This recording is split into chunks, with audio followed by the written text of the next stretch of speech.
Good to be back with you today. Tyler Williams with Pinecrest Practice Growth. Thanks for watching this video. And a quick tip for you this week in your practice. We're talking about the lie of hard work.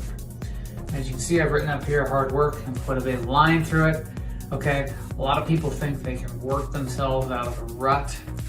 Sometimes salespeople say if they're in a slump, they'll work themselves out of it.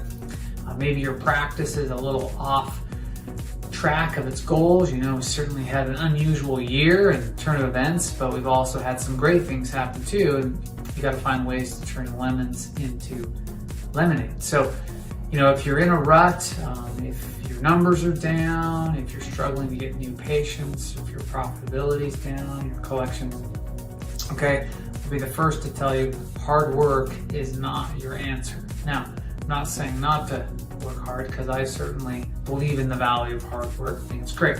But there are two things you really need to focus on. First one is your vision, and the second one is implementation.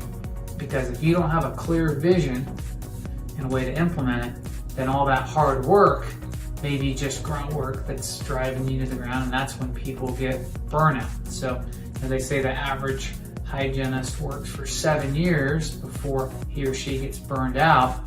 And I think a lot of practice owners would be in the same boat.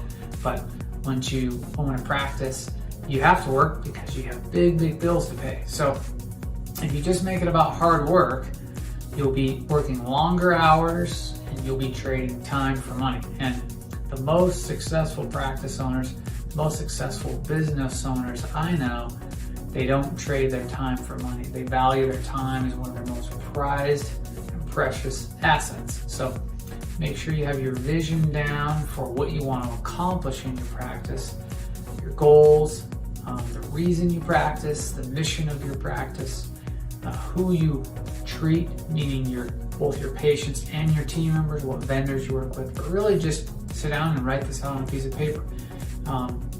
The two men who started Amway, they wrote their whole sales plan down on a piece of butcher paper in their kitchen, and that became a $1 billion sales plan as they grew the company. So you definitely don't need anything flashy.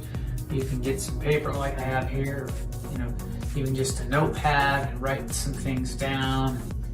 Then you can get someone like a graphic designer to help you make it beautiful and colorful and exciting. But really write out the vision of what you want to accomplish both in your personal life and in your practice, and what you foresee for your team members, what makes it a great environment where they can learn and grow and have a good future.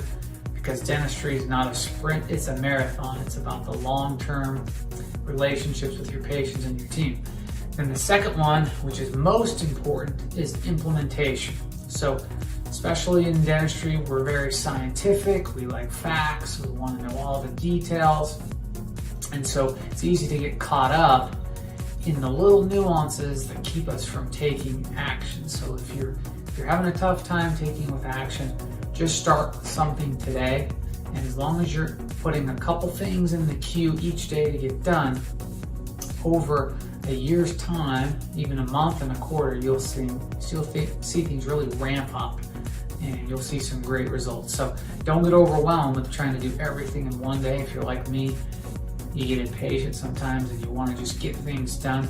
Remember that a to-do list isn't necessarily in order of priority. So you got to prioritize what your most important things to get done are, and what steps you need to take today to make those happen. Whether it's getting the right team member hired, whether it's upgrading your software, whether it's starting a new marketing campaign, whether it's networking with people in your community, whether it's setting up a practice profit system and a better way to manage your money and your accounts, those kind of things. Whatever it is, put some of those gears in motion today so that you can implement, and that's where most people fail, and their businesses fold, or their practices go stagnant, or even drop, or makes people want to sell.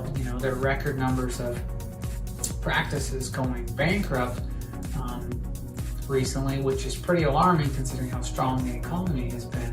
But you want to make sure that you're not one of those, and by following this strategy and implementing these two things. They are simple, but they're not easy. It does require daily work, and a little bit every day applied can be amplified and compound something really great. So have a great week in your practice. Thanks for watching the video, and I look forward to hearing about your wins. We'll see you next time.